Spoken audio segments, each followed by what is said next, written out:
Hello everybody, welcome back to the Dahlia Society. My name is Kristen and today I'm going to be talking about a few new pattern releases that I'm a little bit excited about. So if you want to hang around, I will show you these patterns very shortly.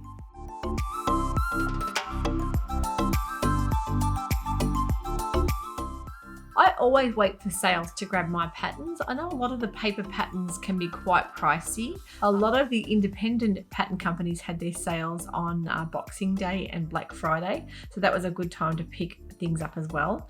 There have been a couple of new releases just in the new year and just on Christmas as well, one of which has me very excited. If you follow Marilla Walker patterns, you'd know that she has quite a few really diverse, unusual looking patterns.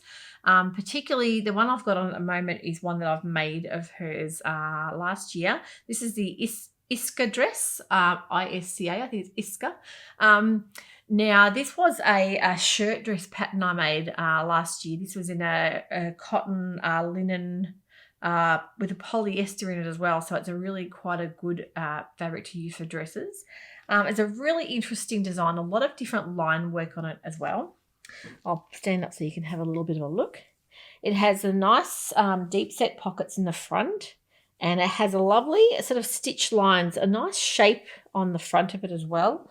And the collar, and you can do almost just like to the elbow length sleeve. So a really good dress for all year round, especially for winter, for layering with tights and leggings. It's quite a big variety of fabrics you can make this one with as well. I'd say it's more of an intermediate make. It has quite a few challenging features, especially the placket, the collar. If you haven't done a collar before, it can be quite a challenge. But you won't know unless you start and learn how to do those kinds of processes. And the instructions I found were very good.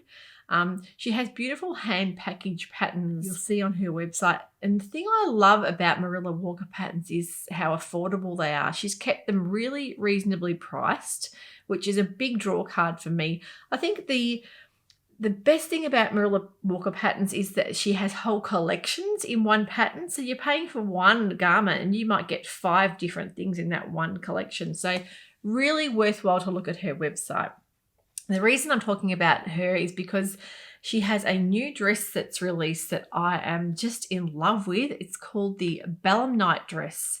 And I think it was released just on Christmas. And on Marilla's Instagram, she just looks stunning in the one she'd shown. I think there was like 2 or 3 different versions she made, and all in different fabrics as well. So really, really unusual style. Almost like not quite a maxi, so more of a midi, probably past a midi length, sort of in between midi and a maxi.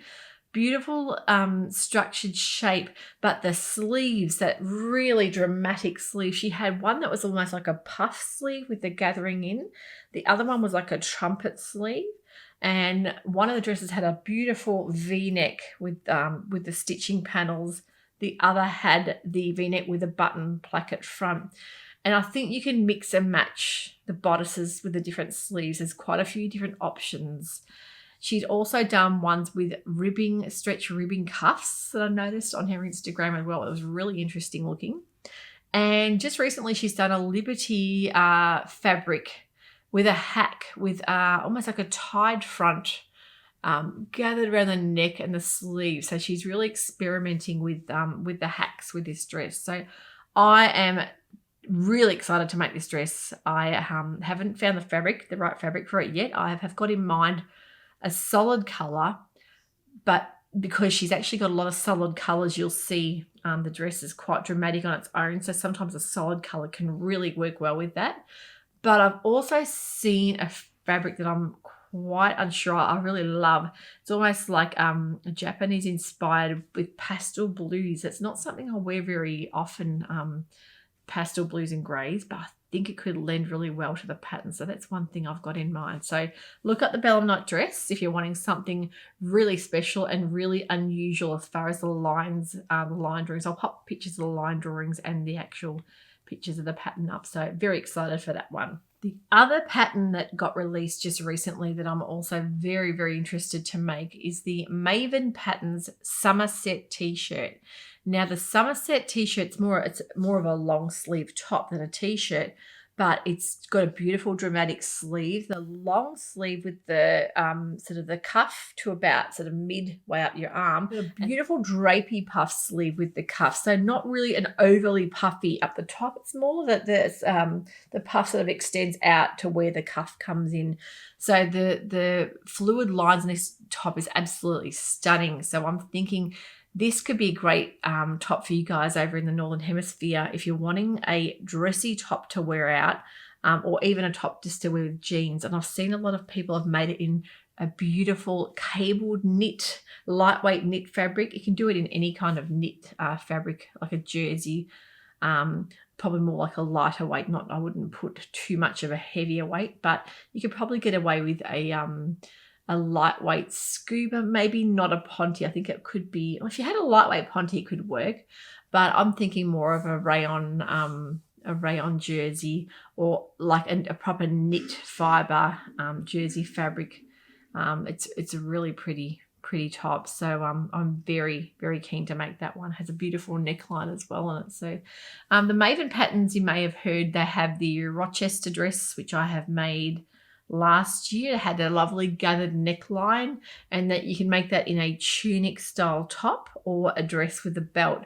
And the dress is only about to a knee length, so it's perfect for wearing with boots for winter or over leggings and that type of thing. So you look up Maven patterns to see if you want to see what I'm talking about. You'll really love their patterns. Another exciting release too this week is the extended size range in the Megan Nelson Sudley dress. I think she's extended her size range right up maybe to a 28 or 30. I'm not really particularly sure. I'll have to look that up for you. But that dress is a really lovely keyhole neck, a little tight the neck, and the dropped gathered waist as well. So that's a really, really pretty style dress, or a top. You could make that in a blouse top length to wear over jeans as well if you want to do that layering effect over a polo skivvy. That would work really well. But those type of tops, those boho style tops, are great for all year round as well. Also a new release on Stylark, which is the Bessie tunic. It's like an asymmetrical top that crosses over, has a really definite line, like a diagonal line down the front, and a tie. And I think I've seen people make it in a linen, like a more of a structured woven fabric, but I think you can make it out of just about any woven fabric you like, depending on how structured you want it to sit. But that's a really interesting pattern. And also at the moment, they have, Stylark have a fundraiser with the Salma wrap shrug that you'll see. All the proceeds from that pattern that they're raising money goes towards the bushfire relief as well.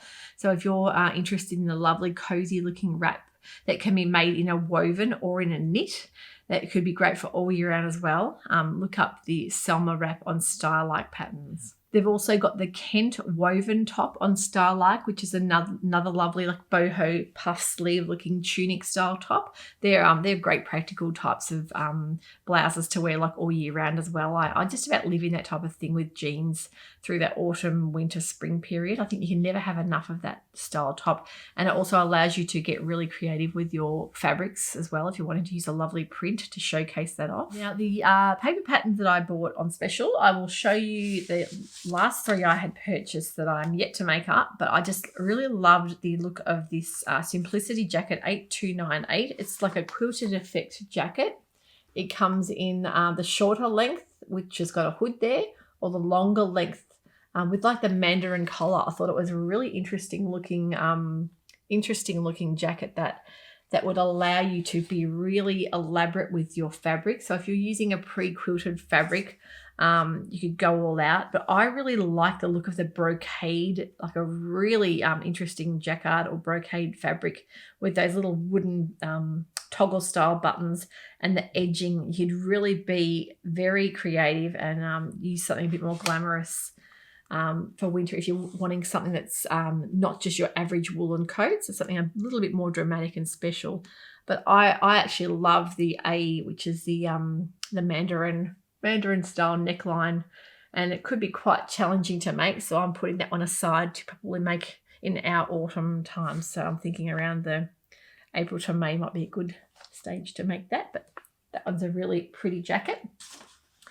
And now getting on from the shirt dresses, which I was very keen on making last winter for myself, I've got a Vogue one here that's V9201 that's a beautiful shirt style maxi dress, and it either comes with a bow tie, pussy bow neckline, or the normal collar and button front too. So it's probably not something I'd wear a lot, but I think I love that vintage look, that almost like 70s to early 80s style look about it. I think it can look really smart on. And the last pattern is very similar to this one as well, but more of the gathered looking skirt. So it's the McCalls M7834. That one's really pretty as well. So there's a couple of options I've got there. So they're the latest patterns that have captured me. I hope you enjoyed that. I will link all of those new patterns below, and just keep an eye out, because as I say, I do like to think about what I might like to make. If it captures my heart and I really find the fabric that goes with it, I will, dead set I will make them. If I can't find the fabric, I usually put those patterns on the back burner. I'll usually purchase a pattern if I really love it and then find the fabric a bit later on. But yeah, I think it's just got to fit into your lifestyle. And if you know it's something that you get a lot of wear out of, it's a great way to catalog your patterns and maybe put them on a pattern app and keep them all stored, because there's nothing worse than when you really want to make something and you can't remember a pattern that you saw. You might have taken a screenshot or lost it somewhere along the way, and you will never be able to find it again. It can be very hard to find that pattern once you've lost it. I like to look on the fold line. I think sometimes they find the really great patterns and they have reviews as well. But a lot of independent pattern companies aren't on the fold line. So it's really a matter of looking through Instagram and seeing if there's anything out there that can capture your interest. Thanks for tuning in today. Don't forget, if you've liked what you've seen here today, don't forget to click subscribe and like the video, and I will have another one out for you very shortly. Thanks for tuning in. Bye for now.